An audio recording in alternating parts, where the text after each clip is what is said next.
Greetings, students. Mr. Little here. And today we're going to take a look at Chapter 30, Part 1, Political Expansion in the Age of Independence. Now, Chapter 30 is somewhat unique in our textbook in the sense that it focuses almost exclusively on one region, or two regions, the Americas, North and South America. When taking a look at Chapter 30, it seems a little out of place because we've always been talking about chapters that line up really cleanly with one unit or a different unit. In the case of Chapter 30, what you should look for going through the chapter is examples of things that we've already talked about, except how they apply to the Americas. Enlightenment ideas, nationalism and state formation, the Industrial Revolution. So, by the end of this particular presentation, you should be able to answer the two following questions. How did the new states of the Americas attempt to build centralized states in the Age of Independence, and what challenges did they face? And how did the new states of the Americas demonstrate change and continuity in their interactions with one another and the indigenous people of the Americas? With that said, let's go ahead and begin. So first things first, we're going to need to talk about the United States. Now, most people intuitively recognize that the United States was much larger than the original 13 colonies, and that's because after the Constitutional Convention of 1787, with the government of the United States firmly in control of the 13 colonies, they began an expansion westward. They started with the Ohio River Valley in the Northwest Territory. They purchased Louisiana from Napoleon, and then they later negotiated with Great Britain for the Oregon Territory. Now, this expansion was accompanied by a combination of settlers,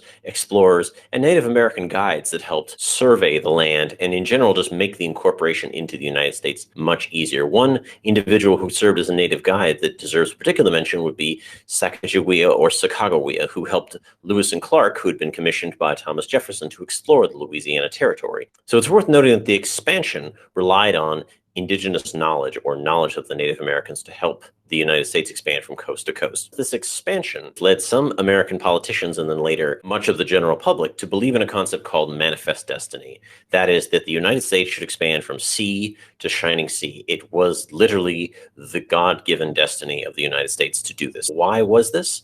Well, there were a couple reasons. There was America's unique democratic system and the fact that it had triumphed over one of the largest empires, that is Great Britain. There was also some Enlightenment ideas at play there. Thomas Jefferson, who was the third president of the United States, firmly believed that democracy could only exist as long as individuals had land that they could own. This is a very John Lockean idea, the right to property. And so that is part of the reason why he authorized the Louisiana Purchase. Now, manifest destiny would also serve as the cultural underpinnings for later American overseas expansion. Now, the territorial acquisitions were largely peaceful, and by peaceful I mean they were without conflict between two or more states. But the United States' acquisition of Texas, and later what is now known as the Western United States, was fairly violent. So Texas was originally part of Mexico, and upon Mexico's independence, it sought to develop the area by inviting American settlers into Texas. However, Mexico, when they attempted to assert their authority over the territory of Texas, received resistance from the American settlers who had come into Texas, and there was a short war, which then resulted in the creation of the Republic of Texas, which, despite being independent for almost 10 years, eventually was annexed by the United States. And this annexation led to war with Mexico, which, although Mexico put up stiff resistance against the United States military, the U.S. Army did invade and occupied Mexico and Mexico City, and in the treaty acquired what we now would consider the western half of the United States, that is California, Nevada, Arizona, New Mexico, parts of Utah, and Colorado, and so completing the continental expansion of the United States. This continental expansion was never without resistance. Almost every single step of the way was resisted by someone, and the first step of resistance would be the British in the War of 1812. There were a number of Native American groups and leaders such as Tecumseh, the Seminoles down in Florida, Comancheria, being the state of the Comanches out on the plains, as well as Geronimo. All of these leaders and groups launched campaigns or wars in an attempt to push back the United States. And when military resistance didn't work, other forms of resistance continued. So, for example, the Cherokee Indians formed a nation and then sued the U.S. government for their land, which had been trespassed on by U.S. settlers. And although the government actually did side with the Native Americans, then President Andrew Jackson refused to uphold the decision and forcibly pulled the Cherokee from their land in an event that has become known as the Trail of Tears. There's also something called the Ghost Dance movement. It's a regional movement across the West that brought together many different Native American tribes in what they perceived to be a cultural dance that would wipe away America. And now the Ghost Dance movement had a tragic end when the U.S. military attempted to break up the Ghost Dance movement and forcibly return Native Americans to their delineated reservations. The Wounded Knee Massacre resulted. And it was not just Native Americans. Many American Americans themselves resisted what they perceived to be an overpowerful government expanding its territory through violent means. So, for example, Henry David Thoreau famously wrote a tract about civil disobedience, and he refused to pay his taxes because it supported the American military in the Mexican-American War, which he saw as unjust. Later on, when the United States begins to expand overseas, groups of intellectuals, thinkers, and even some labor unions will form the Anti-Imperialist League in an attempt to prevent the United States from acquiring more overseas territory. Even ignoring the resistance to U.S. expansion was resisted internally, in part because of the division of America into free states and slave states. Recall that during the American Revolution, at least half of the colonies still held slaves. Now, over the course of this expansion, it was a constant question of, will this new territory be a free state or a slave state? And efforts to keep them all balanced basically reached a stalemate by 1860. And in an attempt to preserve their economic position, the slave states of the South seceded from the rest of the Union and formed what we in the United States call the Confederate States of America. Now, the North, or the Union, or the United States government would eventually win this conflict, although it would be bloody and terrible, and it would officially abolish slavery, although this would not fundamentally change the social or economic conditions of the descendants of African slaves in the American South. But we'll talk more about that in a future lecture. But nonetheless, the victory of the North over the South indicated that there was going to be a strong central government and there was going to be a strong industrial base, for the North had been industrializing faster than the South. Combine this with a transcontinental railroad, which made it much easier to reach from sea to shining sea, and the defeat of most Native American tribes by the 1880s, or their forcible migration to reservation systems, and the continental United States as we know it was solidified. In Latin America, things were a little bit different. It was more of a struggle for internal unity, and this was tough because Latin America had not had the same levels of experimentation and self-government that, say, the 13 colonies had had under Great Britain.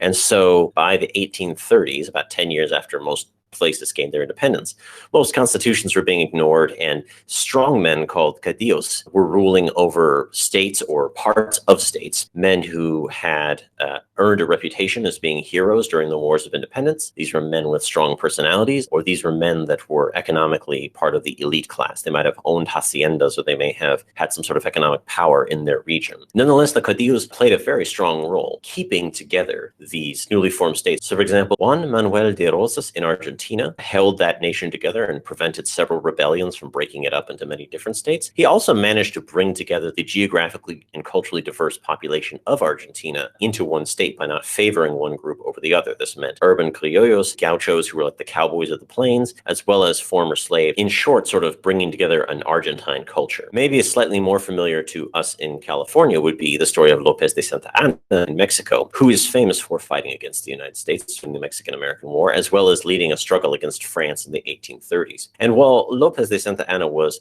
unquestionably a Caudillo, and he oftentimes ignored the Constitution even when he swore to uphold it, he never sought to legitimately reimpose the monarchy or repute the Constitution, even if he ignored it. And so this is the thing about Caudillos, is that they kept the nations of Latin America unified, and they did try to improve their economic situations.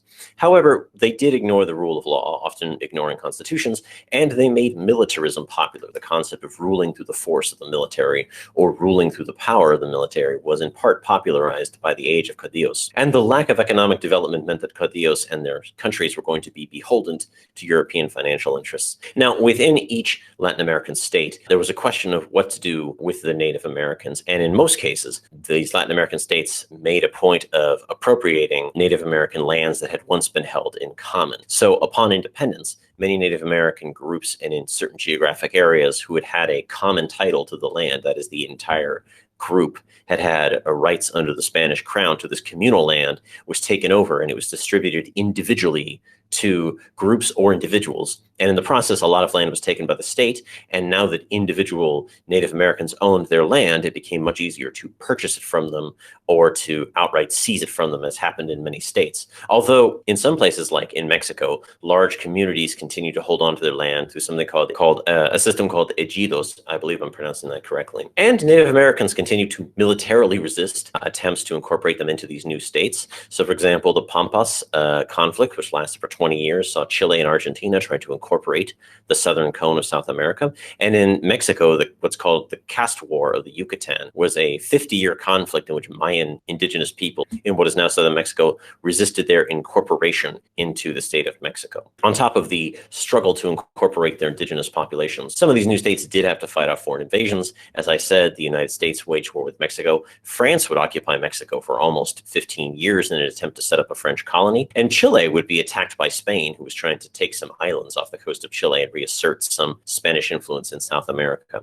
But by far the greatest killer and largest disruptor would be the dozens of small wars over territory fought between the various nations in Latin America and South America. And probably the deadliest would be the 4-year War of the Pacific, which saw Peru and Bolivia fight a war against Chile over control of valuable guano and saltpeter deposits. And while this war was long and incredibly bloody, it also had the unintended side effect of not only making Chile a regional economic power, but it solidified the national identities of all three countries based on the stories, legends, and mythologies built during the war. It's also worth noting the abundance of raw materials meant that European financial firms made a killing selling weapons and supplies to all of these nations for their many small wars. Probably the greatest one would be the South American naval arms race, which went on for almost 30 years, involved Chile, Peru, Brazil, and Argentina, and was largely paid for by the export of raw materials. In 1904, Brazil actually had one of the world's largest navies, like only third, I believe it was only third in line behind the British, the Germans, the Americans,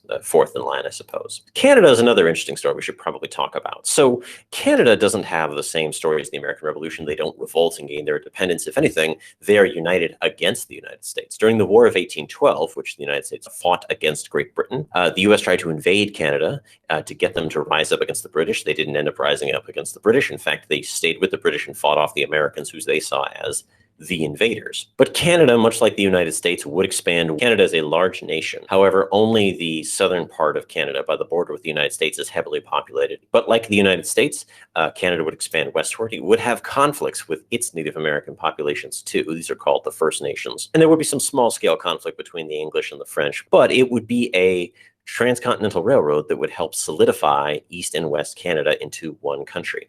And even though the British left Canada in 1871, it remained part of the British Commonwealth, and Canada would provide critical supplies and soldiers in both world wars, be a founding member of the League of Nations and the United Nations. In short, even though Canada didn't take center stage in much of history, it remained an important player.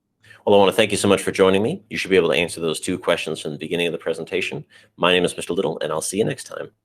Hey there. Thanks so much for watching. I hope this video was able to help you. If you appreciate this kind of work, please like and subscribe. And of course, I welcome any kind of feedback or suggestions, so feel free to leave a comment down below. Thanks so much for joining me. I'm Mr. Little, and I'll see you next time.